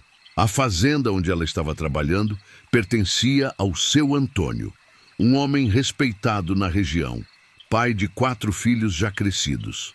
O milharal ficava nos fundos da propriedade, longe da casa principal, numa área que o pessoal chamava de Roça Velha, porque era onde plantavam as gerações. A terra ali era rica e escura, sempre dava boas colheitas. Seu Antônio era um homem justo, que pagava bem os trabalhadores e nunca explorava ninguém. A fazenda dele era uma das mais prósperas da região, e ele sempre dava trabalho para quem precisava, especialmente durante as épocas de plantio e colheita. Teresa tinha trabalhado para ele várias vezes ao longo dos anos e sempre foi bem tratada. Ele era viúvo há uns 10 anos, desde que a esposa morreu de câncer, e desde então vivia só na casa grande, com a companhia eventual dos filhos e netos que vinham visitar. Teresa decidiu levar a boneca para casa e perguntar para os vizinhos se conheciam o dono. Era um brinquedo bem cuidado. Alguém devia estar procurando por ele. Ela colocou a boneca numa sacola, junto com as espigas que tinha catado, e seguiu o caminho de casa. Durante a caminhada, ela notou uma coisa estranha. A boneca parecia estar ficando mais pesada dentro da sacola. No começo, ela achou que era cansaço, que o dia de trabalho tinha sido longo demais. Mas depois de um tempo, a sensação era real. A sacola estava muito mais pesada do que quando ela saiu da roça. Ela parou no meio do caminho e abriu a sacola para ver se estava tudo certo. A boneca estava lá na mesma posição, mas parecia estar olhando diretamente para ela com aqueles olhinhos de milho preto. Era uma impressão estranha, como se a boneca estivesse viva e consciente. Teresa balançou a cabeça, achando que era impressão. Boneca não olha para nada, não tem vida própria. Deve ter sido o ângulo da luz ou o cansaço do dia que fez ela imaginar coisa. Quando chegou em casa, Teresa tirou a boneca da sacola e a colocou numa cadeira da cozinha enquanto preparava o jantar. A boneca ficou ali sentadinha, com os olhinhos de milho preto olhando para frente, como se estivesse observando tudo o que ela fazia. A casa de Teresa era pequena, mas aconchegante. Tinha uma sala simples com um sofá velho, mas confortável, uma cozinha com fogão a lenha e uma mesa pequena, e 2 quartos, o dela e um que servia de depósito. As paredes eram caiadas de branco e decoradas com alguns quadrinhos de santos e fotografias da família. Foi preparar o feijão no fogão a lenha quando ouviu um barulhinho atrás de si. Era um som baixinho, como se alguma coisa tivesse se mexido na cadeira. Ela se virou e viu que a boneca havia mudado de posição. Antes estava com as mãozinhas no colo, agora tinha os bracinhos estendidos, como se estivesse tentando alcançar alguma coisa. Deve ter escorregado, Teresa pensou, ajeitando a boneca de volta na posição original. Boneca de palha era assim mesmo, não ficava firme no lugar. A palha podia ter se acomodado e feito ela mudar de posição sozinha. Mas quando voltou para o fogão, ouviu o barulhinho de novo. Desta vez, era mais alto, como se alguma coisa tivesse se movido mais bruscamente. O som veio claramente da direção da cadeira onde estava a boneca. Desta vez, quando se virou, a boneca estava de pé na cadeira, equilibrada de um jeito que não parecia natural. As perninhas de palha estavam firmes, sustentando o corpo, e os bracinhos estavam estendidos como se ela estivesse tentando manter o equilíbrio. E tinha alguma coisa diferente no rosto dela. A boca costurada parecia estar um pouquinho mais aberta, como se ela tivesse tentado falar. Teresa sentiu um arrepio percorrer a espinha. Aquilo não era natural. Boneca não fica de pé sozinha, especialmente numa cadeira. E a boca... Ela tinha certeza de que antes estava bem fechadinha, com a linha vermelha formando um risco pequeno. Mas ela balançou a cabeça tentando se convencer de que era impressão. Devia ser o cansaço do dia que tinha mexido com a imaginação. Pegou a boneca e a levou para o quarto, colocando ela em cima da cômoda, bem no meio, longe de onde pudesse cair. O quarto de Teresa era simples. Uma cama de casal com colcha de retalhos que ela mesma tinha feito, uma cômoda velha de madeira escura e um crucifixo na parede. Sempre foi um lugar de paz para ela, onde conseguia descansar depois dos dias pesados de trabalho. Mas naquela noite, mesmo cansada, ela demorou para conseguir adormecer. Ficava pensando na boneca, naqueles olhinhos de milho preto que pareciam tão reais. E tinha uma sensação estranha, como se alguém estivesse observando ela no escuro. Naquela noite, ela teve sonhos estranhos. Sonhou com uma menina pequenininha de uns 5 anos, correndo pelo milharal e rindo. A menina tinha cabelo loiro que brilhava no sol e olhos escuros e expressivos, e usava um vestidinho de chitão igual ao da boneca. No sonho, a menina brincava sozinha entre as plantas de milho, como se aquele fosse seu lugar favorito no mundo. A menina no sonho parecia muito real. Ela corria entre as fileiras de milho, brincava de se esconder atrás dos talos altos, cantarolava uma musiquinha que Teresa não conhecia. Era uma criança feliz, cheia de vida, que transformava o milharal num parque de diversões particular. Mas o sonho mudou de repente, como às vezes acontece nos sonhos. A atmosfera ficou pesada, escura. As plantas de milho pareceram crescer e se fechar ao redor da menina, formando um labirinto onde ela não conseguia mais encontrar a saída. De repente, a menina não estava mais rindo. Ela corria desesperada pelo milharal, como se estivesse fugindo de alguma coisa terrível. Chorava e gritava, chamando pela mãe, mas ninguém respondia. Sua voz ecoava perdida entre os talos de milho, cada vez mais fraca e desesperada. No sonho, Teresa tentava chegar até a menina para ajudar, mas por mais que corresse, nunca conseguia se aproximar. Era como se o milharal fosse infinito e ela sempre acabava voltando para o mesmo lugar. Então a menina tropeçou e caiu entre os pés de milho. Teresa ouviu um grito agudo, cheio de dor e terror, e depois tudo ficou em silêncio. Quando ela finalmente conseguiu chegar ao local, não havia mais ninguém. Só um montinho de terra fresca, como se alguém tivesse cavado ali recentemente. Teresa acordou assustada, com o coração batendo forte e a camisa molhada de suor. Era ainda de madrugada e a casa estava silenciosa. O sonho tinha sido tão real que ela ainda podia ouvir os ecos do grito da menina em sua mente. Ela levantou da cama e foi até a cozinha beber um gole d'água e acalmar os nervos. A casa estava escura, iluminada apenas pela luz fraca da lua que entrava pelas janelas. Deve ter sido o cansaço mesmo, ou talvez aquela boneca estranha que mexeu com a imaginação dela. Quando passou pelo quarto para voltar para a cama, notou que a boneca não estava mais em cima da cômoda. Ela acendeu a luz e procurou ao redor, encontrando a boneca no chão, ao pé da cama, como se tivesse caído. Mas a cômoda era alta, e a boneca teria que ter rolado um bom pedaço para chegar até ali. Além disso, a boneca estava numa posição estranha. Não estava caída de qualquer jeito, como se tivesse rolado. Estava deitadinha de lado, com as mãozinhas debaixo da cabeça, como uma criança dormindo. Era uma posição muito específica, muito natural, para ser resultado de uma queda. Teresa colocou a boneca de volta na cômoda, desta vez mais no meio, longe da beirada. Deve ter sido o vento que entrou pela janela, ou talvez algum gato que subiu no telhado e fez a casa balançar um pouquinho. Tinha que ter uma explicação lógica. Mas quando ela apagou a luz e voltou para a cama, teve a nítida impressão de que a boneca tinha se virado para olhar na direção dela. Era só uma impressão, claro. Boneca não se vira, não olha, não faz nada sozinha. No dia seguinte, ela levou a boneca para o trabalho e perguntou para os outros trabalhadores se conheciam o dono.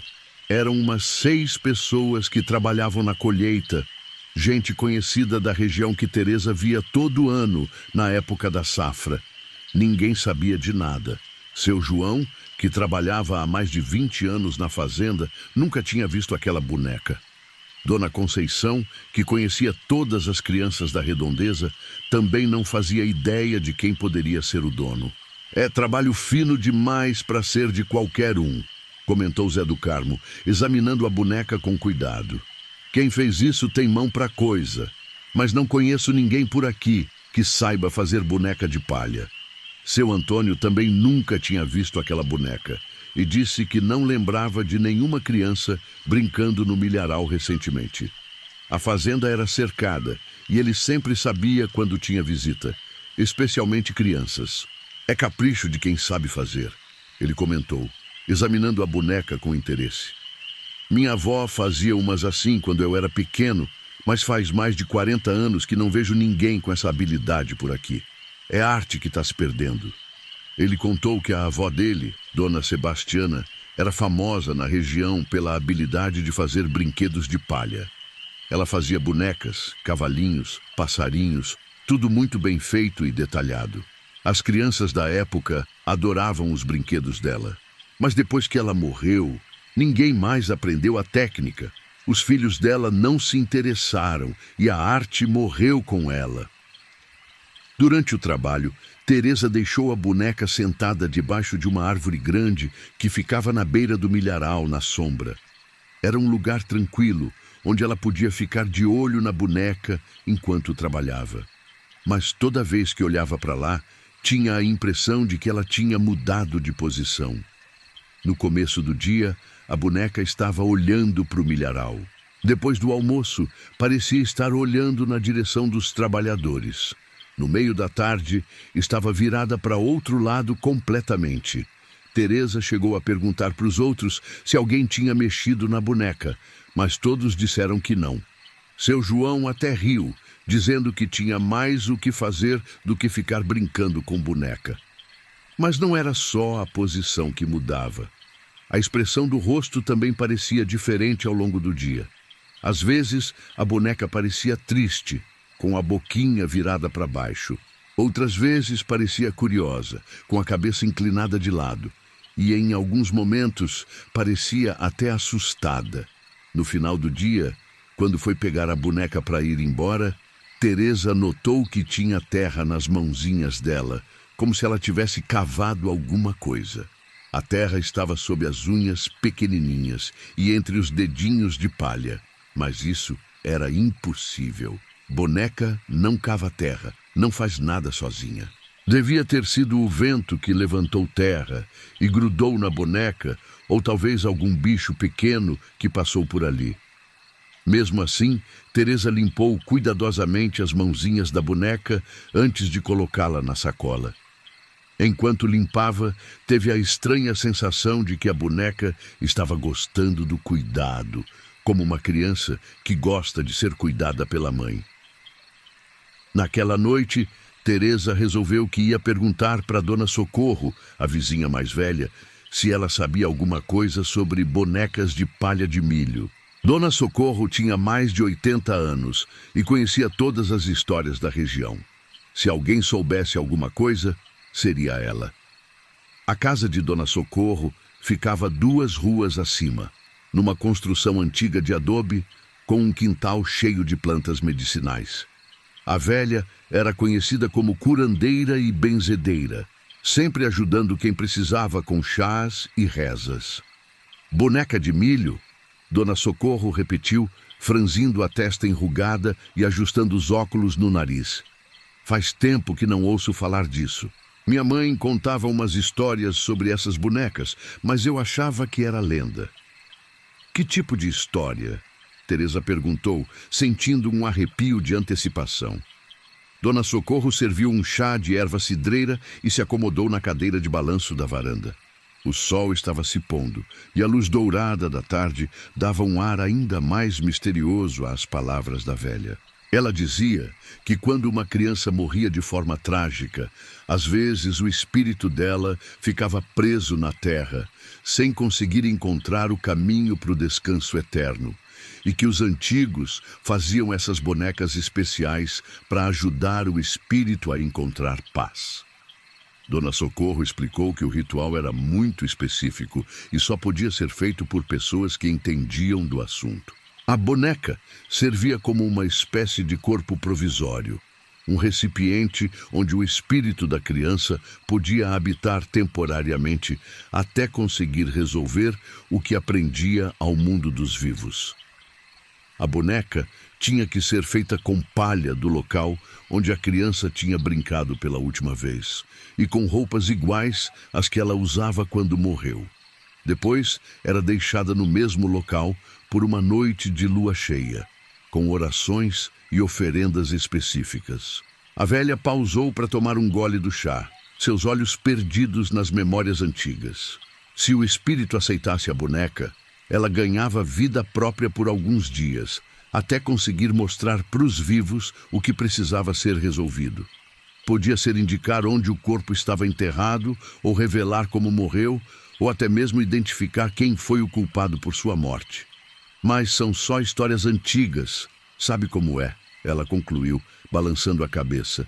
O pessoal de antigamente acreditava muito nessas coisas.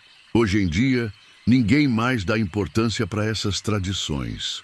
Teresa ouviu tudo em silêncio, sentindo um frio na barriga. A descrição de Dona Socorro batia perfeitamente com o que ela estava vivenciando. A boneca que encontrou parecia mesmo ter vida própria. Se mexia sozinha, mudava de posição. E o que acontecia depois? Ela perguntou. Depois que o espírito resolvia o que precisava? Aí a boneca se desfazia sozinha virando pó. E o espírito da criança finalmente conseguia partir em paz, sabendo que sua história tinha sido contada e que justiça tinha sido feita. Dona Socorro olhou diretamente para os olhos de Teresa, como se pudesse ler seus pensamentos. Por que você está perguntando isso, minha filha? Achou alguma boneca dessas por aí? Teresa hesitou por um momento. Depois decidiu contar tudo. Falou sobre encontrar a boneca no milharal, sobre os movimentos estranhos, sobre os sonhos com a menina no milharal. Dona Socorro ouviu tudo sem interromper, balançando a cabeça de vez em quando. Quando Teresa terminou, a velha ficou em silêncio por um longo tempo, pensativa. Isso é coisa séria, minha filha. Ela disse finalmente. Se é mesmo o que eu estou pensando, essa criança precisa de ajuda. E você foi escolhida para ajudar ela. Mas por que eu? Eu não entendo nada dessas coisas. Às vezes não é uma questão de entender. É uma questão de ter o coração puro e a disposição de ajudar. Os espíritos sentem essas coisas, sabem em quem podem confiar. Dona Socorro explicou que Teresa deveria levar a boneca de volta ao local onde a encontrou e deixar que ela mostrasse o que precisava ser revelado. Mas alertou que podia ser perigoso, que mexer com espíritos sempre envolvia riscos. Se você decidir fazer isso, não vá sozinha. Leve alguém de confiança junto. E lembre-se, se a boneca realmente estiver habitada por um espírito, ele só quer justiça. Não vai fazer mal para você se você estiver tentando ajudar. Teresa voltou para casa pensativa. Será que era isso que estava acontecendo? Será que a boneca realmente tinha alguma coisa de sobrenatural? Ou era só a imaginação dela trabalhando em conjunto com as histórias de Dona Socorro? Naquela noite, ela resolveu fazer um teste. Colocou a boneca sentada numa cadeira da sala, bem no meio, onde pudesse ver claramente se ela se mexesse. Depois foi para o quarto, mas deixou a porta entreaberta para poder observar. A casa estava silenciosa, iluminada apenas pela luz fraca que vinha da rua. Teresa deitou na cama, mas não conseguiu dormir. Ficou prestando atenção em qualquer barulho que pudesse vir da sala. Por volta da meia-noite, ela ouviu barulhos na sala. Não eram barulhos de boneca caindo ou se mexendo. Eram passos pequenos, delicados, como de criança, caminhando pela casa. Os passos eram claros e ritmados, como se alguém estivesse explorando o ambiente com curiosidade. Teresa ficou quietinha na cama, fingindo que estava dormindo, mas prestando atenção em cada som.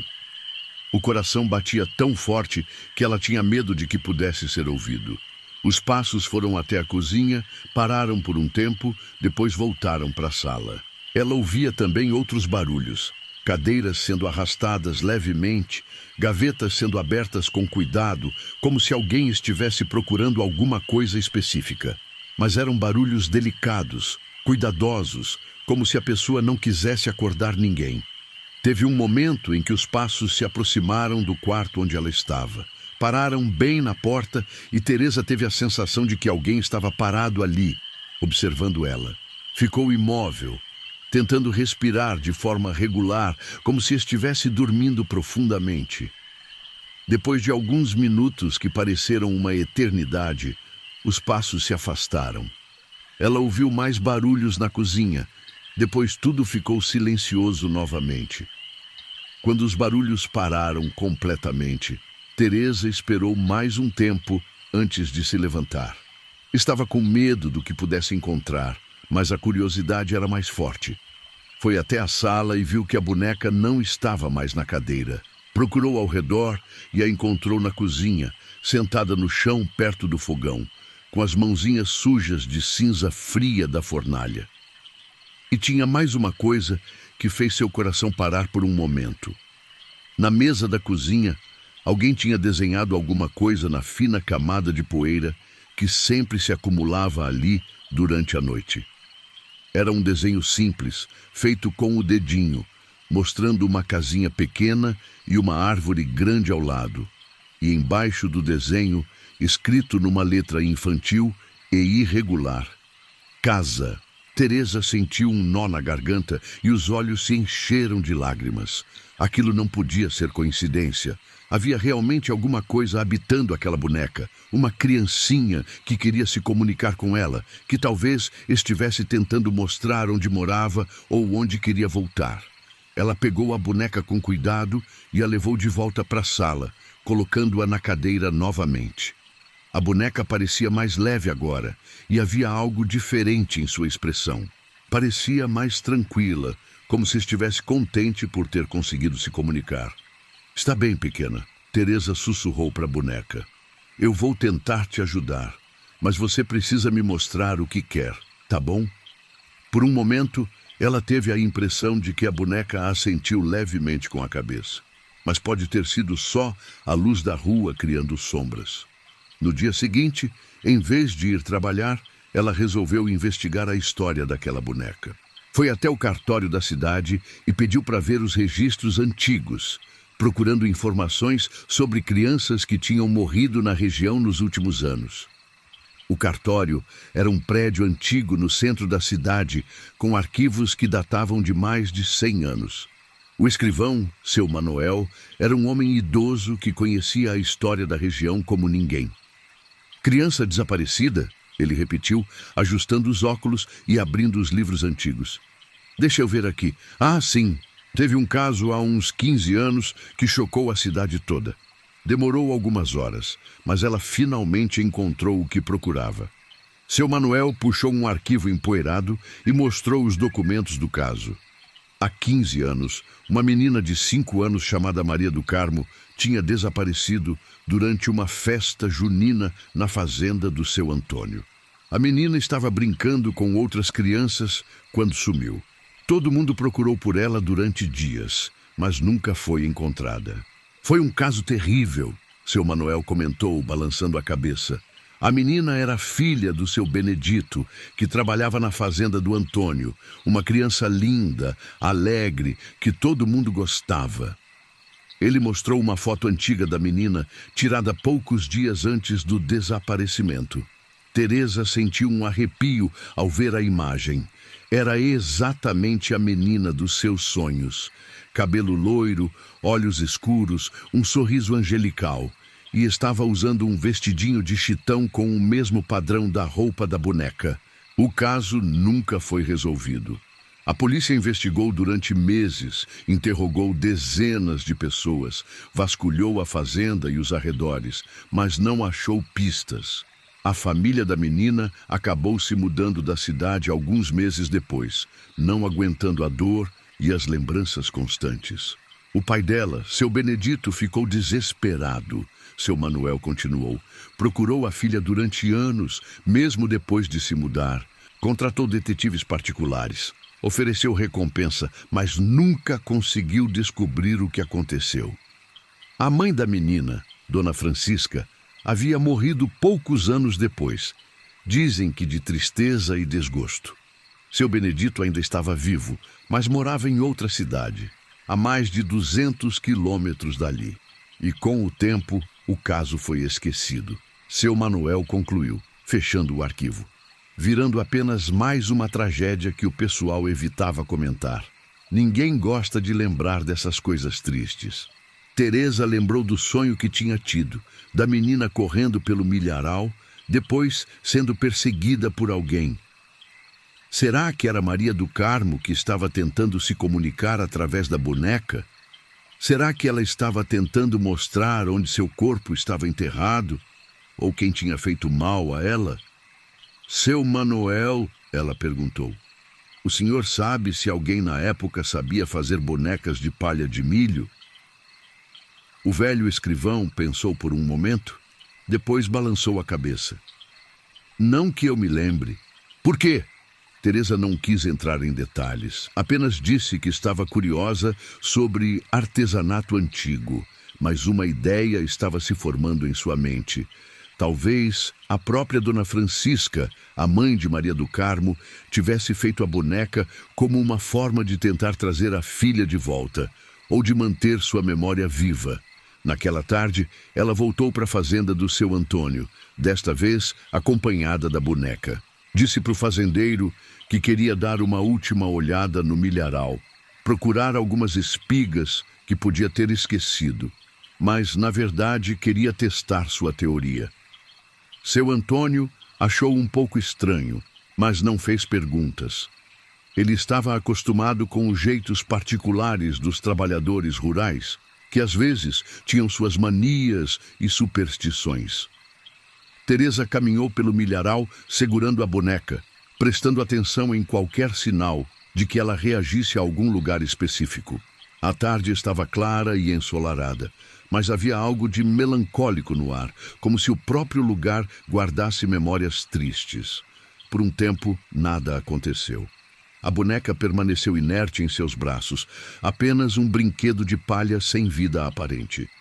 Teresa começou a se perguntar se não estava enlouquecendo, se tudo aquilo não passava de imaginação sua. Mas quando chegaram numa área mais afastada, onde o milho crescia mais denso e selvagem, longe do caminho principal, a boneca começou a ficar pesada de novo. E desta vez, Teresa teve certeza absoluta de que ela estava se mexendo dentro de seus braços, tentando se virar numa direção específica. Era como se a boneca fosse uma bússola, apontando para algum lugar específico. Seus bracinhos se estenderam na direção de uma área onde o milho crescia de forma diferente, mais alto e mais verde que o normal. Seguindo a indicação da boneca, Teresa se dirigiu para aquela área. Conforme se aproximava, a boneca ficava mais agitada, se mexendo com mais intensidade. E havia algo no ar, um cheiro diferente, mais doce e enjoativo. Chegou até uma área onde o milho crescia de forma estranha. As plantas eram mais altas e mais verdes, como se a terra ali fosse mais fértil que no resto da plantação. E no meio delas havia uma depressão sutil no solo, quase imperceptível, como se a terra tivesse afundado um pouco com o tempo. Teresa colocou a boneca no chão e ela imediatamente ficou de pé sozinha, coisa que nunca tinha feito antes tão claramente. A boneca estava apontando com o bracinho estendido para os pés de milho mais densos, e sua boquinha costurada parecia estar se mexendo, como se ela estivesse tentando falar. Com o coração batendo forte, Teresa se ajoelhou no chão e começou a cavar naquele local com as mãos. A terra estava estranhamente mole e escura, diferente do resto da plantação. E havia aquele cheiro doce e enjoativo que ficava mais forte conforme ela cavava. Não precisou cavar muito fundo. A poucos palmos da superfície, ela encontrou um pedacinho de tecido de chitão, com o mesmo padrão do vestido da boneca. O tecido estava manchado e parcialmente decomposto, mas ainda era possível reconhecer o padrão floral. Continuou cavando, agora com mais cuidado, e encontrou mais pedaços de roupa, um pedacinho de calcinha, fragmentos de sapatos pequenos, fitas de cabelo. E então, com as mãos tremendo, ela encontrou ossinhos pequenos, delicados, claramente de uma criança. Finalmente, ela encontrou um crâniozinho pequeno, com alguns fios de cabelo loiro ainda grudados. Era o que restava de Maria do Carmo, enterrada ali há 15 anos, provavelmente por quem quer que tivesse feito mal a ela. Quando Teresa terminou de escavar e conseguiu ver claramente os restos mortais da menina, olhou para a boneca e viu que ela estava diferente. O rosto de palha parecia mais sereno, mais em paz. E aos poucos, bem devagar, a boneca começou a se desfazer sozinha.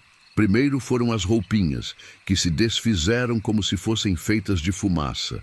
Depois, os bracinhos e as perninhas começaram a se desfazer, a palha se separando e sendo levada pelo vento. Por último, o rosto da boneca se desfez também, mas não antes de Teresa ter a clara impressão de que ela estava sorrindo. Em poucos minutos, não restou nada da boneca além de um montinho de palha seca e alguns grãos de milho espalhados pelo chão. Era como se ela tivesse cumprido seu propósito e agora podia descansar, junto com o espírito que a habitava.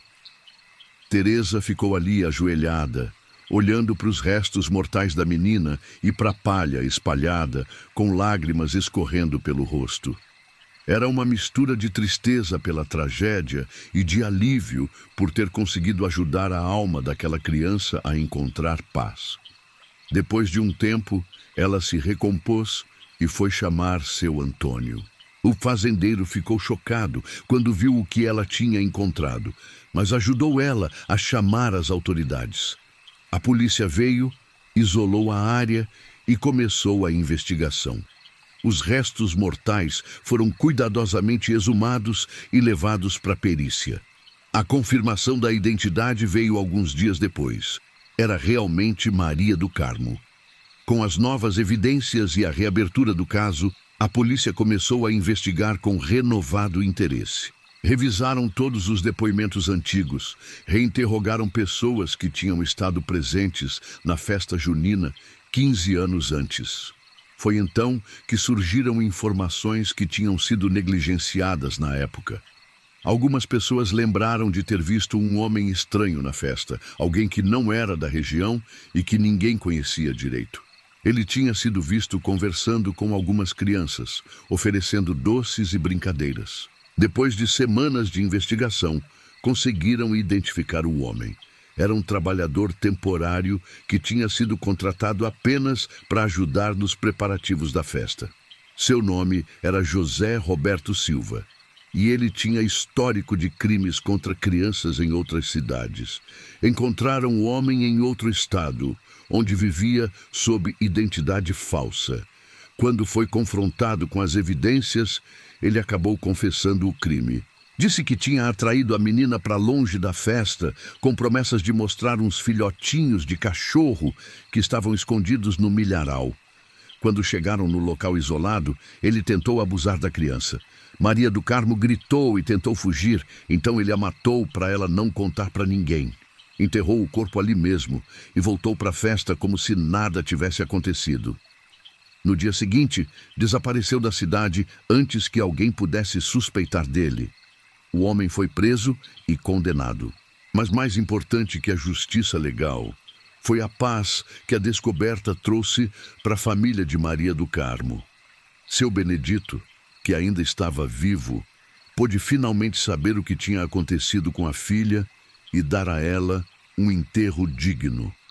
O corpo de Maria do Carmo foi enterrado no cemitério da cidade, com uma cerimônia bonita onde muita gente compareceu. Seu Benedito, já um homem idoso e cansado, finalmente pôde fazer o luto adequado pela filha e encontrar alguma paz para seu coração atormentado. Teresa participou do enterro, carregando um buquê de flores silvestres que tinha colhido no mesmo milharal onde encontrou a boneca. Durante a cerimônia, ela sentiu uma presença suave e calorosa ao seu lado, como se Maria do Carmo estivesse ali para agradecer. Depois do enterro, Teresa nunca mais viu bonecas de palha de milho aparecendo em lugar nenhum.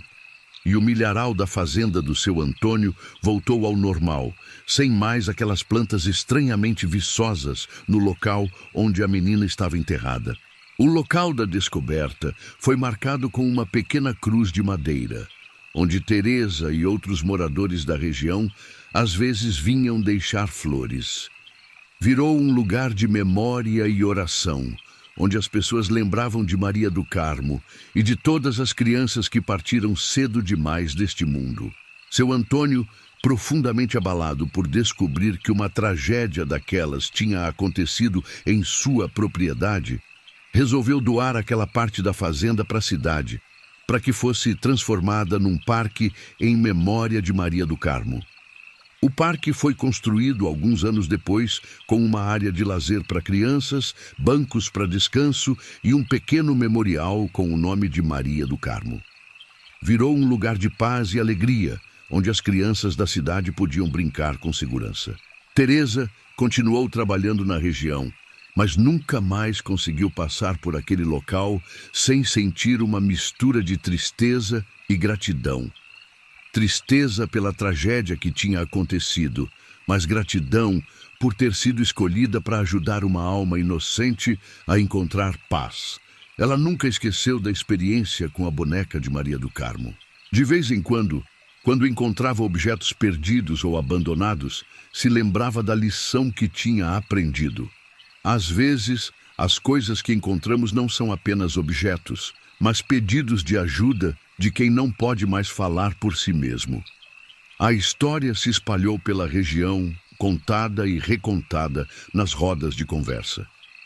Virou uma lenda local sobre como os mortos podem encontrar formas de se comunicar com os vivos quando precisam de justiça ou paz.